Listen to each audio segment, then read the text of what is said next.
Ugh, I'm so bored. I want to do something interesting. What the?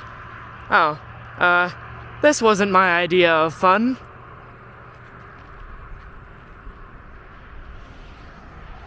Welcome to Saskatchewan, the land of the living skies, because if you look down, there's nothing, and the land where probably 2 in 3 people are from Ukraine.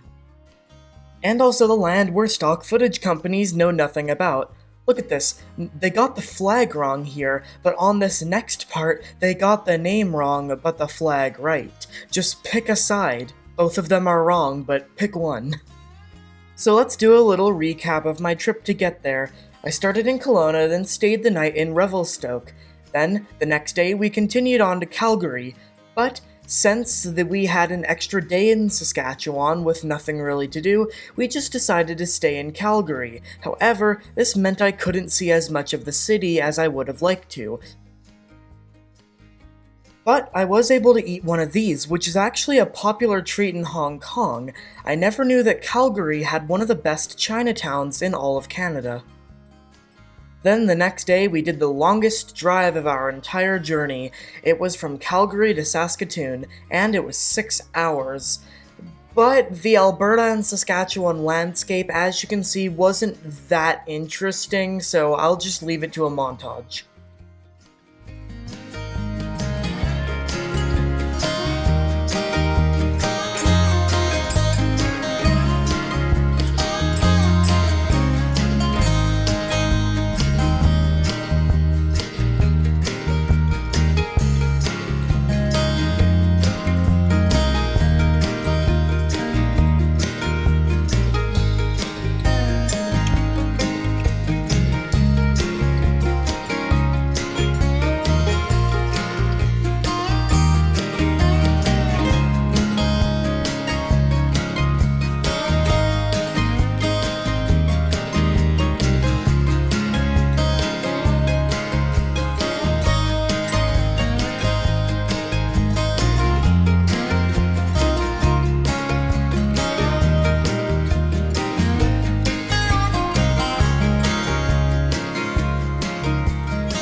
Then, at this fairly unremarkable point, we passed the border. Now, welcome to Saskatchewan signs do exist, but we did not see any when we passed. But this does mean that we have made it to our destination, Saskatoon. Now, Saskatoon is the largest city in all of Saskatchewan, with a whopping 273,000 people, which might not seem like a lot to most people in America, but in Canadian standards, that is one of the big cities. And although its numbers may sound small, to most Americans as well, driving through the middle of this city can definitely give you LA, San Fran, or basically big city vibes. Now, despite being the biggest city in the province, Saskatoon isn't actually the capital. That goes to the hilariously named Regina, which is actually named after a Queen of England. Of course it is. But yeah, it's the second largest city in Saskatchewan and is the capital for some reason. We drove through Saskatoon a little bit, and since my mom is from Saskatchewan and has been here a lot, I basically had a personal tour guide.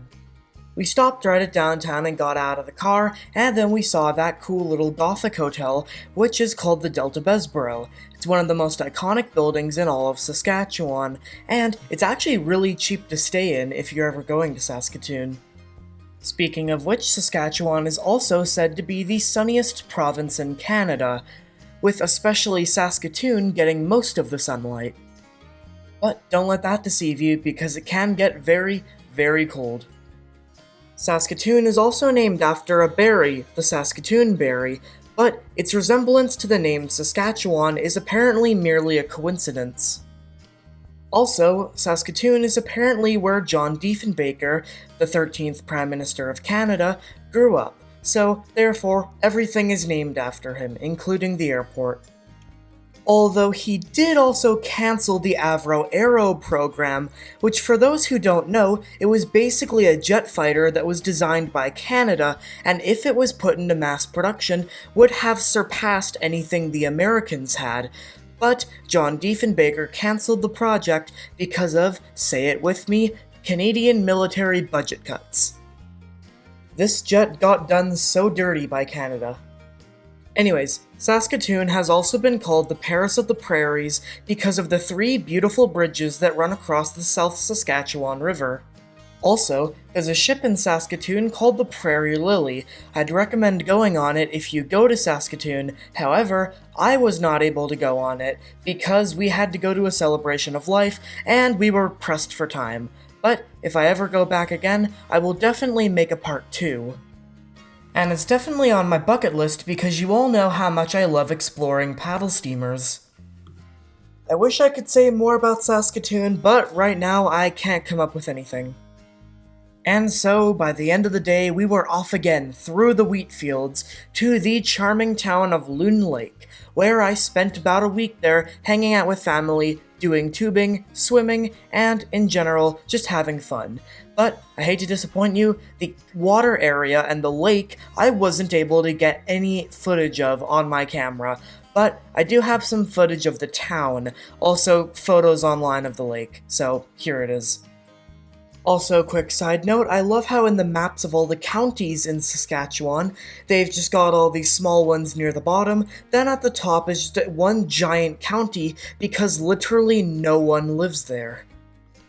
The history of this land prior to European exploration is relatively unknown, but we do know that 1690 was the first time that any Europeans landed in Saskatchewan, and this was so that they could do some fur trading with the natives.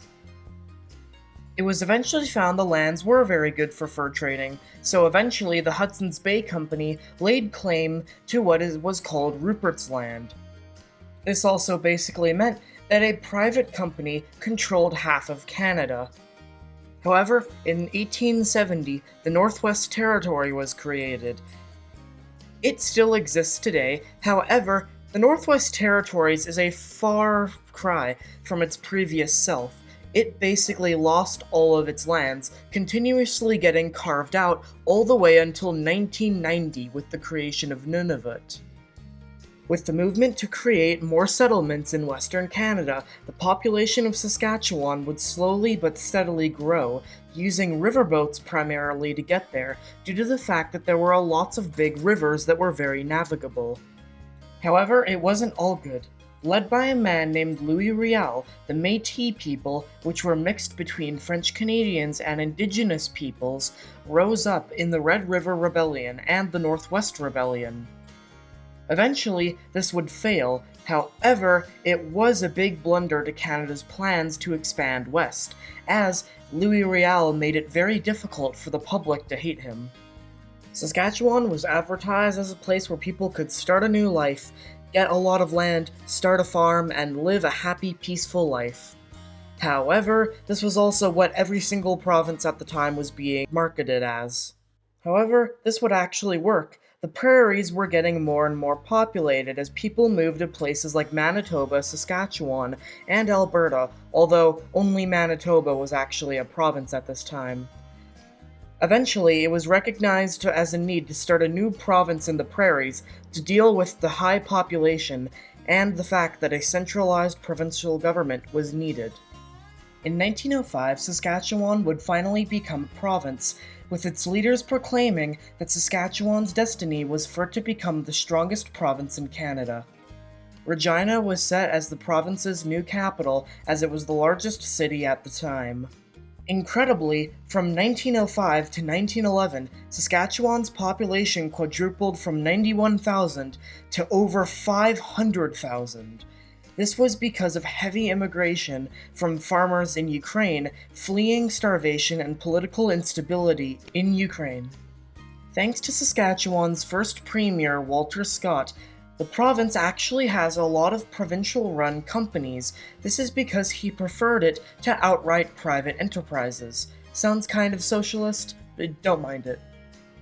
From here, there isn't a lot to say about the province, other than the fact that the KKK enjoyed relatively high popularity for a long time in the province, which is a bit of a dark stain on its history, and also the fact that for a while, from 1944 to 1961, Tommy Douglas was the Premier of Saskatchewan.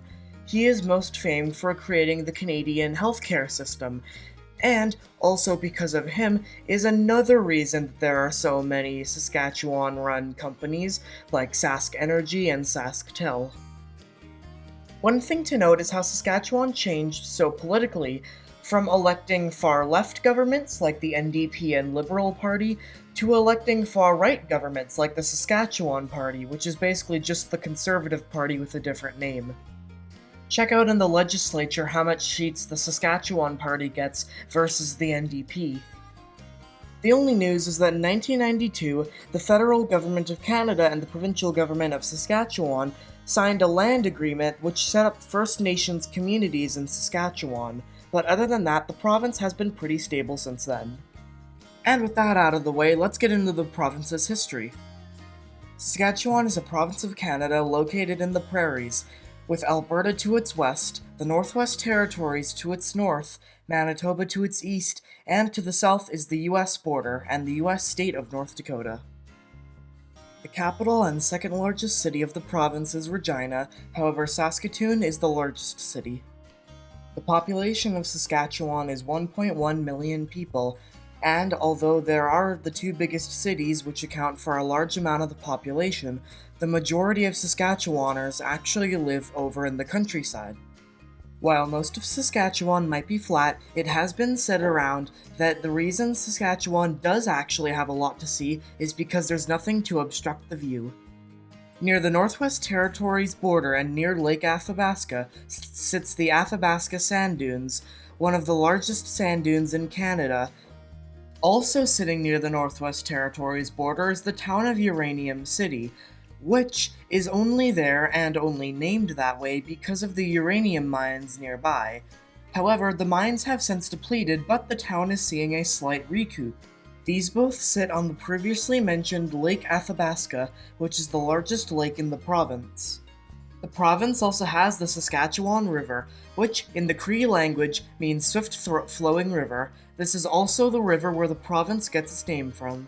The flag of Saskatchewan depicts a green area on the top, representing the northern forests, and a yellow area on the bottom, representing the wheat fields that make the province run. In the side is a red prairie lily flower, and then in the other side is the province's coat of arms. Now you can understand why I showed this flag earlier, which is basically the flag of Ukrainian Saskatchewaners. You can see why. And that's all I have to say about Saskatchewan. Now the title, it may be, I visited Saskatchewan so you don't have to, but I still think you should visit the province. It's a very nice place and there is actually a lot to see besides all of the stereotypes. If you're visiting the province, I'd recommend going to the two biggest cities, Saskatoon and Regina, and if you're in Regina, you should definitely take a tour of the Parliament. It's really nice, I've heard. Anyways, thank you for watching, and see you in the next episode.